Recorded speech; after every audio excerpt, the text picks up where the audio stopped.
Hi friends, welcome back to my channel. So మనమైతే 15 days time table ఈరోజు వచ్చేసి day 8లో ఉన్నామండి. సో డే 8లో మనకున్న టార్గెట్స్ ఏంటో చూద్దాం. సో డే 7 అందరు కంప్లీట్ చేశారని అనుకుంటున్నాను. ఎవరైతే కామెంట్ చేయట్లేదండి, మార్క్స్ ఎన్నో కామెంట్ చేయట్లేదు, అసలు ఏం కామెంట్ చేయట్లేదు, అసలు చూస్తున్నారని కూడా అనిపించట్లేదు.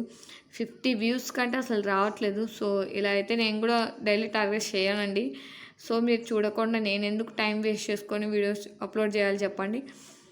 సో చేయాలా అని అడిగినప్పుడు మాత్రం అంత రెస్పాన్స్ వచ్చింది. బట్ చేస్తున్నప్పుడు మాత్రం అస్సలు 50 వ్యూస్ కూడా రావట్లేదంటే అసలు నా ఛానల్లో ఉంది 3300+ సబ్స్క్రైబర్స్ ఉన్నారు. బట్ వ్యూస్ మాత్రం 50 వస్తున్నాయి. 50 వ్యూస్ కూడా రావట్లేదు అసలు కనీసం. సో ఇలా అయితే నేను కూడా ఈ 15 డేస్ టైం టేబుల్ చేసేసి ఆపేస్తానండి. సో మీరు ఇంట్రెస్ట్ లేనప్పుడు నేను కూడా ఎందుకు చేయాలి చెప్పండి, అవసరం లేదు కదా. సో చూద్దాం, ఇలాగే కనుక వ్యూస్ వస్తుంటే ఆపేస్తానండి. అంటే ఈ 50 వ్యూస్కి వాళ్ళలో కూడా ఎవరు కామెంట్ చేయట్లేదు. సో మేము కంప్లీట్ చేసామని చెప్పట్లేదు, ఏం చెప్పట్లేదు. బట్ సో ఇలా అయితే నాకు కూడా ఇంట్రెస్ట్ రాదు కదండి చేయడానికి. సో చూద్దాం. ఇప్పటికైతే ఈ 15 డేస్ స్టార్ట్ చేశాను కాబట్టి మధ్యలో వదిలేలేను కాబట్టి ఈ 15 డేస్ టైం టేబుల్ అనేది కంప్లీట్ చేసేసి మీకు ఇంకా ఆపేస్తానండి. డైలీ టార్గెట్స్ చేయడం ఆపేస్తాను నేను కూడా, ఓకేనా. సో డే 8 సరే అండి. ఇప్పుడైతే మనం వీడియోలోకి వచ్చేస్తే డే 8 యొక్క టార్గెట్స్ ఏంటి, ఏమేమి చదవాలో చూద్దాం. సో రీజనింగ్ నుంచి సిలాజిజం అండి. సిలాజిజం నుంచి 1 to 2 క్వశ్చన్స్ వస్తాయి. సో ఇంపార్టెంట్ అండి. బట్ నేను చూసిన గ్రాడ్యుయేట్ లెవెల్లో అయితే నా షిఫ్ట్లో అయితే సిలాజిజం నుంచి ఒక్క క్వశ్చన్ కూడా రాలేదు. బట్ అలానే మీకు రాదనేం కాదండి. సో ఇంపార్టెంటే, చూసుకోండి. 1 to 2 క్వశ్చన్స్ వస్తాయి కాబట్టి ఖచ్చితంగా 1 క్వశ్చన్ అన్న వస్తుందని అనుకుంటున్నాను.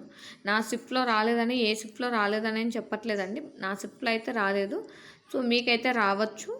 ఒకసారి చూసుకోండి. చూసుకోవడం వల్ల నష్టమేం లేదు. 1 మార్క్ మీ చేతిలో, 1 to 2 మార్క్స్ మీ చేతిలో ఉన్నట్టే కదా. సో ఖచ్చితంగా చూసుకోండి. నెక్స్ట్ వచ్చేసి అర్థమెటిక్ నుంచి టైమ్ అండ్ డిస్టెన్స్ అండి. సో టైమ్ అండ్ డిస్టెన్స్ నుంచి నాకు 1 క్వశ్చన్ ఇచ్చాడు. సో కొంచెం డెప్త్గా అడుగుతున్నాడండి, కొంచెం డెప్త్గా చూసుకోండి.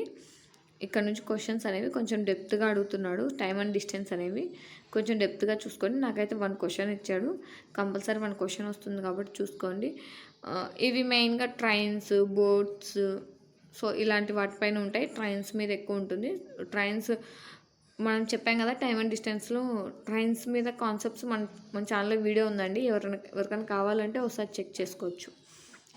నెక్స్ట్ వచ్చేసి కంప్యూటర్ అండి. కంప్యూటర్ నేను డే 7లో కూడా చెప్పాను మీకు, 4 to 5 మార్క్స్కి వస్తున్నాయి క్వశ్చన్స్. డెప్త్గా అడుగుతున్నాడు. ఒక 2 క్వశ్చన్స్ ఈజీగా అడుగుతున్నాడు అండ్ ఒక 2 క్వశ్చన్స్ డెప్త్గా అడుగుతున్నాడు. సో నిన్న అన్ని షార్ట్ కట్స్ అండ్ మీరు అబ్జర్వేషన్స్ కవర్ చేశారు కదా. సో ఈరోజు ఎక్సెల్ గురించి, ఎంఎస్ వర్డ్ గురించి, ఎంఎస్ ఆఫీస్ గురించి, టాలీ గురించి, సో వీటన్నిటి గురించి ఒకసారి కొంచెం డెప్త్గా చూసుకోండి, ఓకేనా. లేదంటే ప్రీవియస్ ఇయర్ నుంచి వచ్చిన క్వశ్చన్స్ అయినా చూసుకోండి, సరిపోతుంది. సో నెక్స్ట్ వచ్చేసి పాలిటీ నుంచి గవర్నర్స్ అండి. గవర్నర్స్ కూడా ఇంపార్టెంటే. పాలిటీ నుంచి గవర్నర్స్ గురించి చదవండి, ఓకేనా. నెక్స్ట్ వచ్చేసి హెరిటేజ్ సైట్స్ అండి. స్ట్రాటజీ జీకే నుంచి హెరిటేజ్ సైట్స్ రీసెంట్గా కొన్ని యాడ్ చేశారు కదా. సో ఇంపార్టెంట్, కరెంట్ అఫైర్స్కి రిలేటెడ్ చేసుకొని చదవండి అండ్ స్ట్రాటజీ జీకే 2 ప్రిపేర్ అవ్వాల్సిందే. నెక్స్ట్ వచ్చేసి కరెంట్ అఫైర్స్ అండి. ఎనీ 5 టాపిక్స్ మనం వీటిలో కూడా ఈ కరెంట్ అఫైర్స్ రిలేటెడ్ చేసుకొని చదవండి, కొంచెం యూస్గా ఉంటుంది. సో కరెంట్ అఫైర్స్ గురించి నేను లాస్ట్ డే ఒక వీడియో పోస్ట్ చేశానండి, ఏ టాపిక్స్ కవర్ చేయాలి అనేది. ఒక 10 కరెంట్ అఫైర్స్ చెప్పాను. సో ఆ టాపిక్స్ ఏంటో కావాలంటే ఒకసారి చెక్ చేయండి. లాస్ట్ డేనే పెట్టాను, ఓకేనా. ఎస్టర్డే పెట్టాను, ఒకసారి చూసి ఆ టాపిక్స్ కూడా కవర్ చేసుకోవచ్చు మీరు. నెక్స్ట్ వచ్చేసి mark test and analysis. Mark test compulsory రాయాలి, అనాలిసిస్ కూడా చేయాలండి. సో మార్క్ టెస్ట్లో మార్క్స్ ఎన్ని వస్తున్నాయో నేను కామెంట్ చేయమని చెప్తున్నాను, ఎవ్వరు చేయట్లేదు. ఇట్స్ ఓకే అండి, మీ ఇష్టం. సో మీరైతే కనీసం మార్క్ టెస్ట్ రాస్తున్నా చాలండి. డే 8 డే 7 టైం టేబుల్ అయిపోయింది. సో డే 8 టైం టేబుల్ అయిపోయింది. సో ఇలా కామెంట్స్ కూడా ఎవరు పెట్టట్లేదు. సో మరి మీరు ప్రిపేర్ అవుతున్నారో లేదో కూడా నాకు తెలియట్లేదు. Anyway up to you. So mark test రాయండి. టైం మేనేజ్మెంట్ పెరుగుతుంది. సో ఖచ్చితంగా మార్క్ టెస్ట్ రాయాలి, అనాలిసిస్ కూడా చేయాలి.